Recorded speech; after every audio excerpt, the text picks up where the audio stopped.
I'm now going to hand over to Councillor Ellie Chowns, Cabinet Member for Environment, Economy and Skills, and Ellie will be explaining the role of the Council in tackling climate change, current plans and how to make change happen in your community as well as in your county. Over to you, Ellie. Thank you very much, Bryony, and a massive thank you to you and Beth and Jane and everybody involved in organising this session today. It's really great to see people. I've got a terrible Zoom connection, but suddenly, just now, it's gone from blank black screens to being able to see some faces, which is wonderful. So really great to see you all there. Hello, wave, if you can see me. Brilliant, hi. Fantastic to see you all. Especially the kids. So I've been asked to just speak, like Bryony said, just speak a little bit about what my role is and the council's plans and how you can make change happen. And I thought I would just start off by kind of reflecting on why we're all here. I'm going to see if I can share my screen. Hang on just a second. This is this traditional moment of faffing about with faffing about with technology. Let me see if I can do this.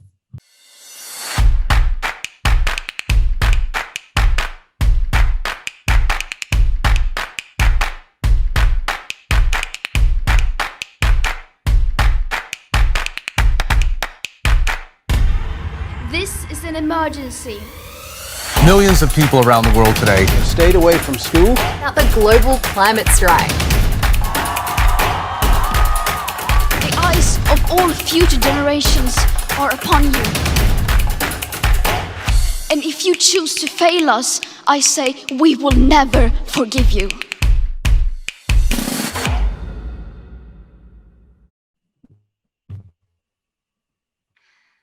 So who knows who that was? Greta Thunberg! Greta Thunberg, yes, exactly. Thank you very much, Alton Primary. And isn't she an amazing example of making change happen if you just get out there and talk to people about the stuff that you're passionate about? She's been a fantastic inspiration for so many people, and she has made change happen. The stuff that she started has helped to make change happen in Herefordshire as well as across the country. And so I just wanted to tell you about how personally inspired I've been by the Fridays for Future movement that she started off. Last year I attended various Fridays for Future organised protests in Hereford, in Birmingham. My own son was part of one in his school, John Masefield in Ledbury. And it's just a brilliant example of students leading the way and demanding that we do more and better stuff to tackle the climate crisis and to take care of our planet. And in fact, young people inspired by that have been a crucial part of making change happen in the council itself. Now, I don't know if many of you know, but last year, on the 8th of March 2019, the council passed a motion to be a zero carbon council and to aim to be a zero carbon county as well.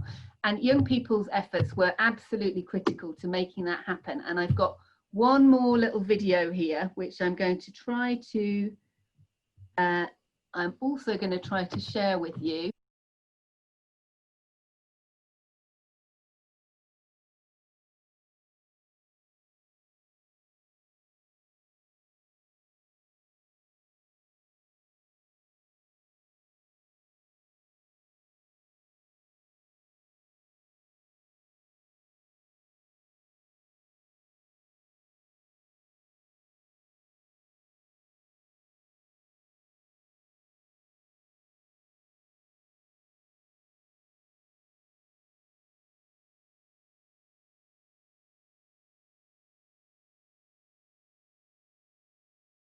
So that was a massive protest outside the Shire Hall when we were discussing the climate emergency motion last year. And it was quite extraordinary to be there because there were about 300 or 400 people there, I think, in the public gallery. They crowded in to the Shire Hall meeting where we were holding our full council meeting. They were spilling out onto the steps. They were there chanting when we went in. There were protests. it was extraordinary. There was an extra room with a sort of TV live broadcasting it so that as many people as possible could listen to the meeting. And I tell you, the council had never seen anything like it. They had never seen anything like that degree of public interest and mobilisation on an issue.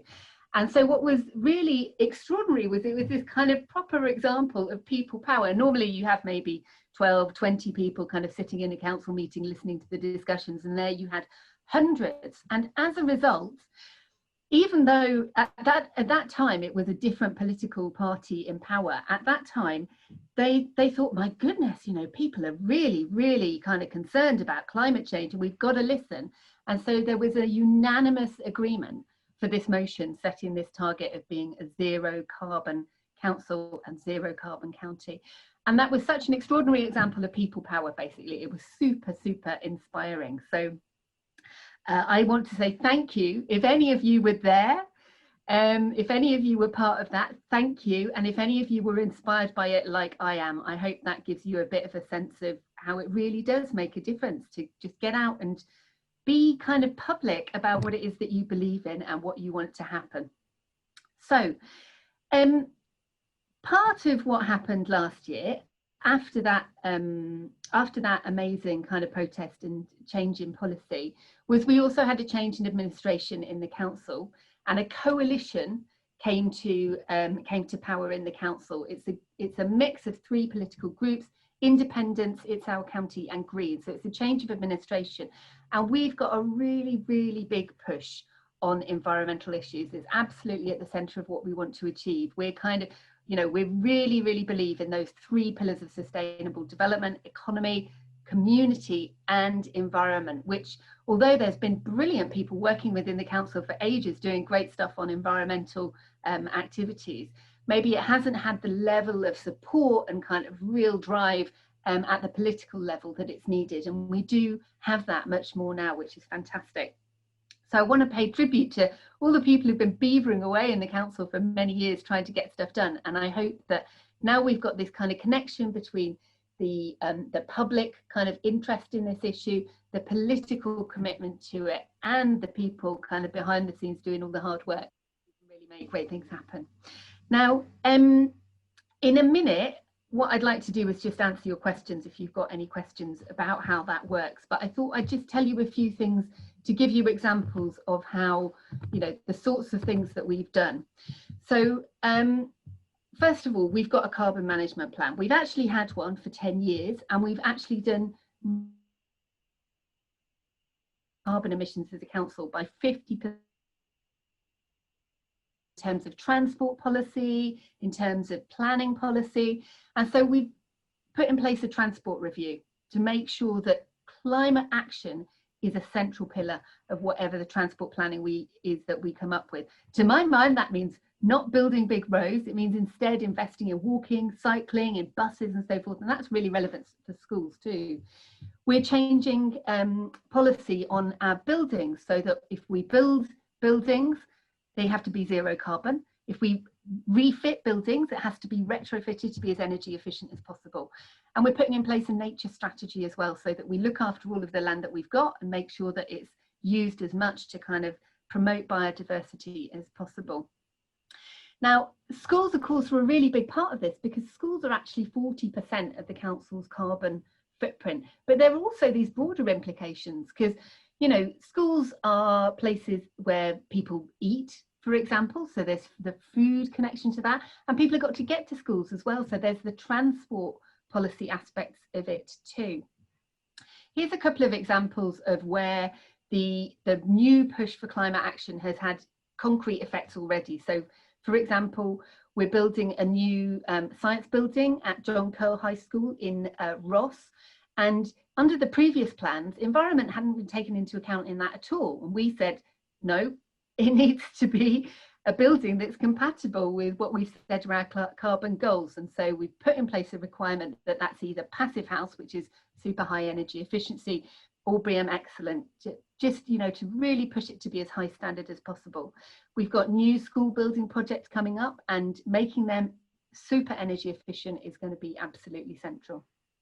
And I'm also really excited that there's hopefully an opportunity for some money to come in to fund retrofitting, because of course most of our schools, we're not going to rebuild them, but what we do need to do is retrofit them. That means fit energy efficiency measures so that we can use less energy in them. And the other thing we're trying to do is to help bring together a county-wide climate action plan. And there's amazing resources here in Herefordshire, fantastic activists, amazing experts. You know, we've got Gareth Williams here on energy, you're going to hear from him later. I think we've got Gordon Coppock maybe somewhere in the room. So some great sort of local resources that we bring together to help us build this plan so we all move to zero carbon, because of course the council can only do so much, and actually it takes everybody getting on board. Now, how to make change happen, that was the other thing I was asked to talk about. So I suppose one thing is about making change happen in your immediate vicinity, isn't it? So that's what the school's energy pack is about. It's about making those changes happen on stuff that you can directly control yourself. And I'm super excited that this pack's available and that so many of you are committed to doing that yourselves.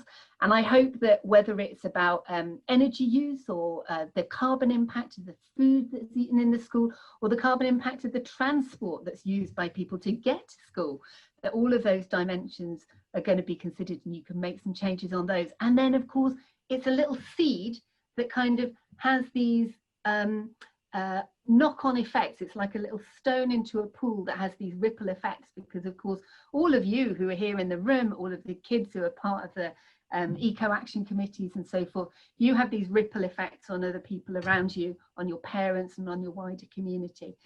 But the other thing is change the system, right? You do personal change but also system change. And so in a way, changing what your school does is part of changing that system. But I also really encourage you to take inspiration from the example of those young people who were on the steps of the Shire Hall last year, those young people who have been on the streets kind of telling governments that they've got to take the climate crisis seriously, because that is the sort of thing that makes system change happen.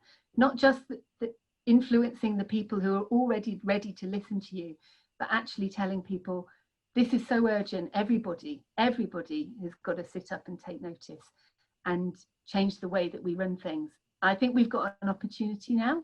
I think we've got public commitment to this, and I think people realise this is so necessary now. So what you're doing in your schools is part of that, and I think you should feel really proud of that, and I hope you take some inspiration from today. I'm going to stop there, and I'm really happy to answer any questions. Thank you.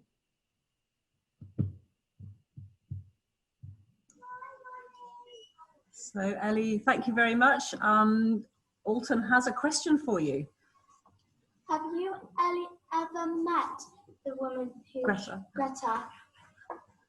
Have you ever met Greta Thunberg? Have I ever met Greta Thunberg? No, I haven't met Greta, I'm afraid. I mean, it must be quite weird, don't you think, being somebody that millions and millions and millions of people want to meet. You know, I think she's done an absolutely extraordinary job of being a kind of figurehead for this extraordinary movement. And I think one of the things that she's kind of shown is that leadership can come from anywhere and from anybody. And there are these extraordinary kind of these extraordinary resources in unexpected places, and all of us can sort of take a leadership role in our own communities as well, inspired by her. So no, I haven't met her, but I have met loads of incredible activists, including those ones who were on the steps of the Hereford Shire Hall last year and were organising local protests. So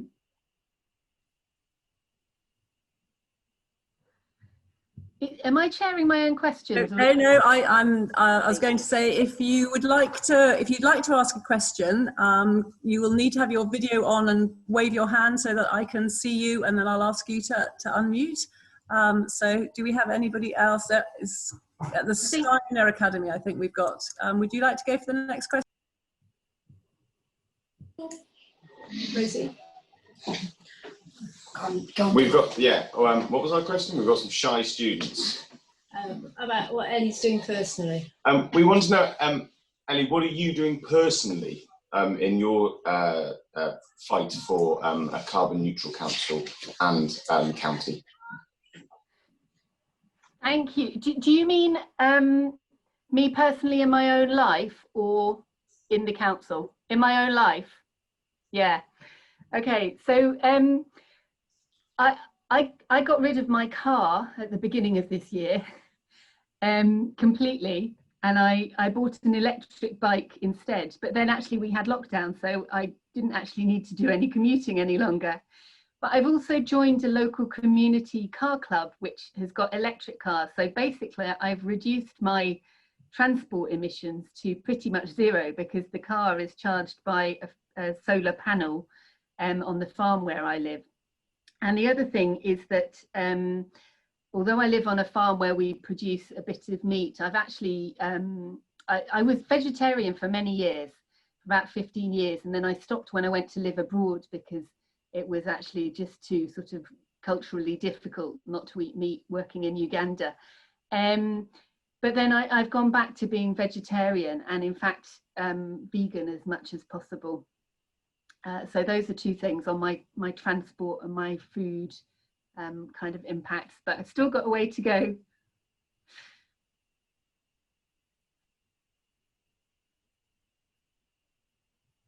I hope that answers the question. Okay, have we got anybody else? We've got quite a few people with their videos off, so I can't see. It looks, Hannah Crover, is that a hand up? I think so, if you'd like to go for it. We were going to ask what the most important thing you think we can do as a school is.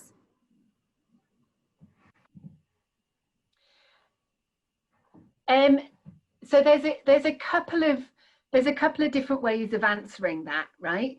One is if you think about what are the biggest emissions problems that you've got, and that's probably likely to be related to transport, if I'm honest.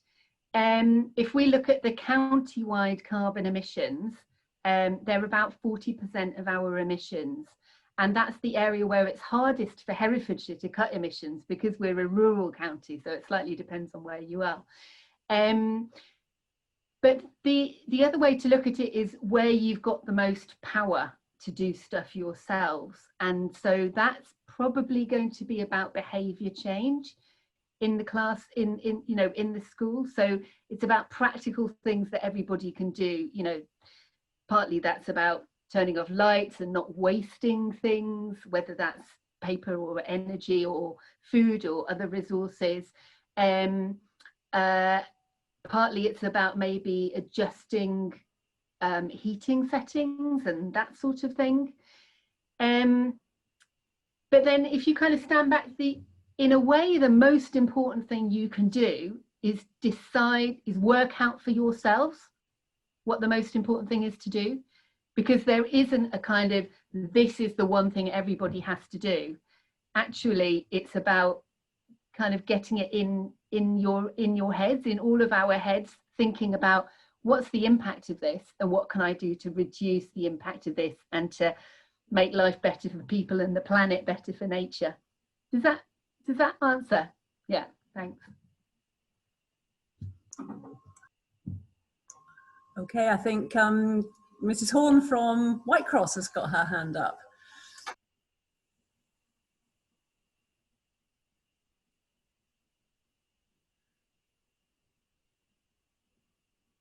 You need to unmute, Whitecross.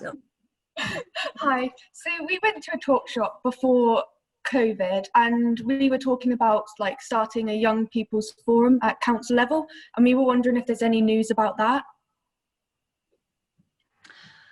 I would love there to be a youth parliament in Herefordshire. Is that the sort of thing that you're talking about? Yeah. So I met Hereford City Youth Council a little while ago, and I've been kind of trying to sort of seed this idea of, can we have a youth parliament in Herefordshire? Because when I was, you might know, I was a member of the European Parliament last year, for the West Midlands overall. And as part of that, I kind of met a lot of young people who were really active in their local communities, and in places like Warwickshire and Staffordshire, they've got a youth parliament. So they've got these representatives who come together to sort of articulate stuff for their whole county, and also actually go to the UK Parliament and sort of do this session there where they just debate issues. And at the minute in Herefordshire, we've unfortunately only got this one for the city. I have to confess, it's not something that I kind of made like an absolute top priority for me personally, basically because I've got too much work to do already, and young people's stuff isn't sort of technically in my portfolio, but I have been talking about it really quite frequently to people who work on within the sort of children's directorate. There's a new person who's working on young people's representation, and I'm hoping she might be able to take it forward. You're telling me that's something you'd like, yeah? Yeah, okay. I will feed that back. I can't make any promises, but I think it would be really great to have one that isn't just an environmental kind of thing, but that's actually about bringing young people, providing a framework, a forum for young people to make their views heard on everything that they care about. In terms of specifically on environmental issues, soon, I really hope soon, we're going to be doing a public consultation on the county-wide climate and nature action plan, and so that would be an opportunity to feed in for young people specifically on that side of things. Is that okay? Does that answer? Yeah, thank you. Thank you very much, Ellie. And I think there are lots of people in the room who would really like to get this youth forum going, and we really understand that the council is so strapped for resource, because you're looking at, you know, helping climate action on every front. So use us. We're here. You know, we can set up a Zoom. We've got people who are interested. If you let us know who we should be talking to, we would love to help you make that happen, because we do realise, you know, you're spread very thin, you know, in terms of your own personal portfolio. So please let us know. Okay. I've had an idea for how I might take that forward just while we're talking. I've had an idea, so I'm gonna note that one down.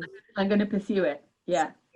Okay. Well, Katie Horn from Whitecross is one of the founder members of the Marches Climate Education Group. So we're all here. You know, if you give us a name, give us somebody to talk to, we'll see what we can do. Thank you. Is there another school who have got their hand up who would like to ask a question? Not seeing anybody at the moment. Okay. So, oh, Mrs. Williamson's got a question. Actually, I was thinking there's a little bit of housekeeping that I'd quite like to do. I've been trying to keep a register here, which is a bit tricky because obviously we've all got different names and different school names. So I just wondered if Oak Class could tell me verbally or in the chat what school they're from. There's two Teddies there as well. Teddy and with an IE, and then Teddy with a Y and 2 zeros. And there's an S Smith. I just would like to, you can message me privately or you can unmute. Would it be possible for you to just let me know what school you're from so I can tick you off? And also, actually, if somebody who hasn't got their microphone on would like to ask a question, perhaps we could just give them a few moments to type it into the chat if you'd like.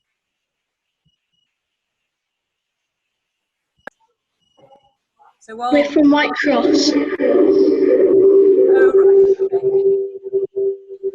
Oh, I didn't catch that. Was that Teddy? So they said that I think it was Teddy with an IE are a second team from Whitecross. Oh, brilliant. Okay. Two teams there. Thank you.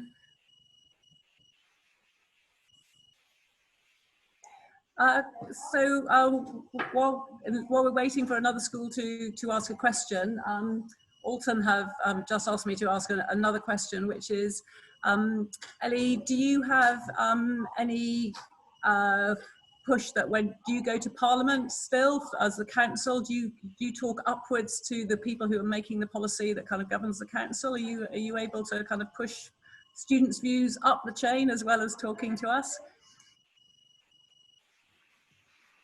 I don't go to Parliament, no. I suppose I do.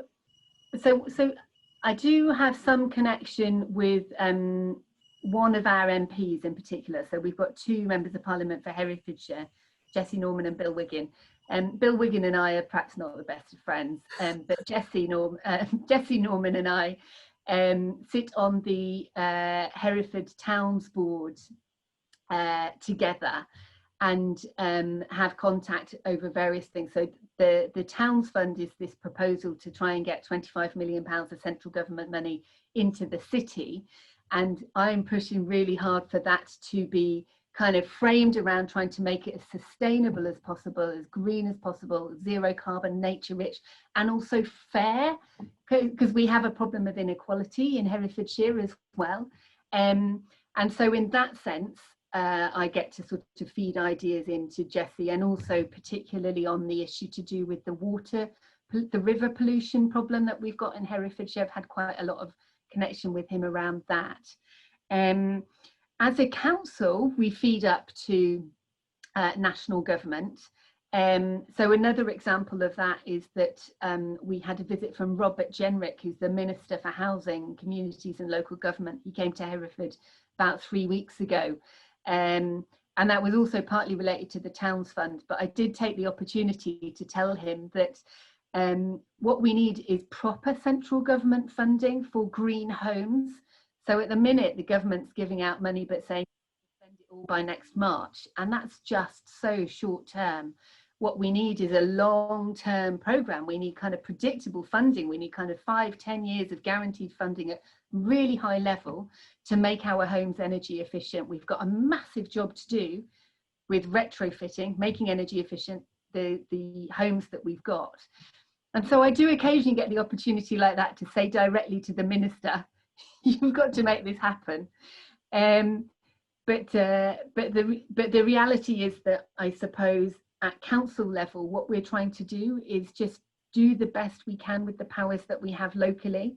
And we have got some really good powers. So for example, one of the things that we've done this year is say every single decision that the council makes, every formal decision, it has to consider environmental issues. It has to consider climate and nature impact, and that's written in to the template for every council decision. And so that means that that's quite a difference, right? It means that every piece of infrastructure investment, for example, has to contribute towards moving up to zero carbon. We've moved to 100% renewable energy ourselves last year. So there's a lot that we can do ourselves locally, but the big stuff, it does need central government policy and funding, and it's frustrating. We're kind of in a similar position to you in a sense, in terms of saying kind of upwards, this needs more guidance, more leadership from central government. Thank you, Ellie. And it sounds like if your school is interested in contacting our local MPs, then I think you would have the full support of Ellie to do so. I know Alton's got another question, but I think Whitecross had a question hand up before us. Whitecross, would you like another question?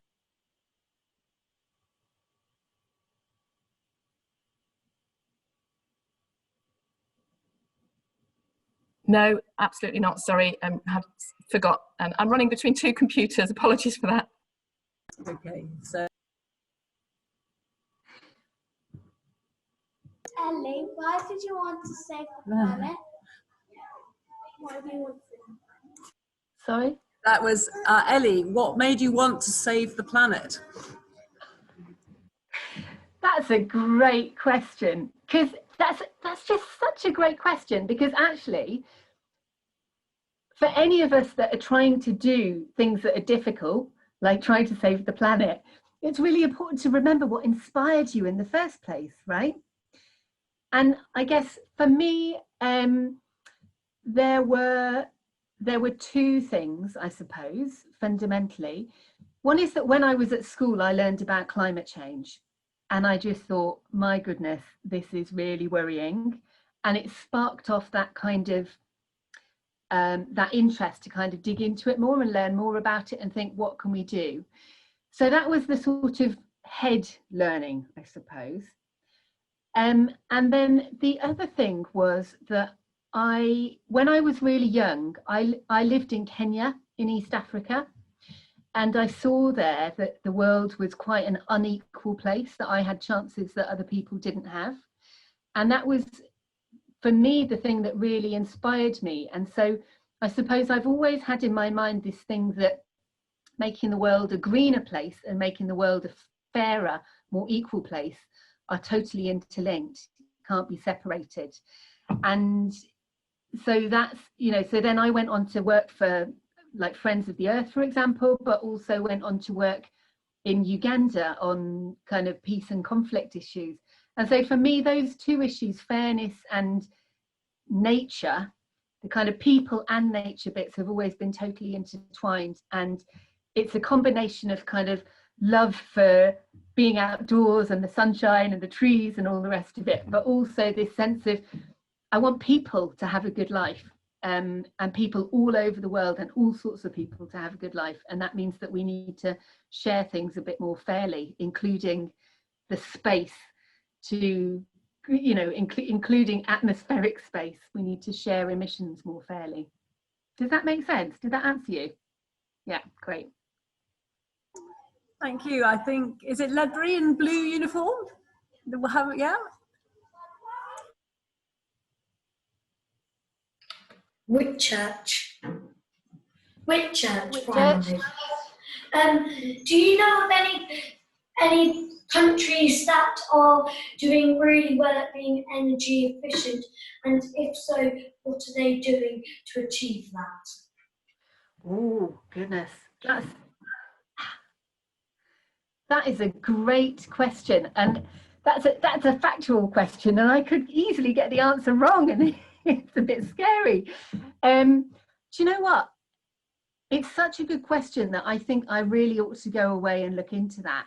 Because the issue that we've got is that generally countries' emissions are going up.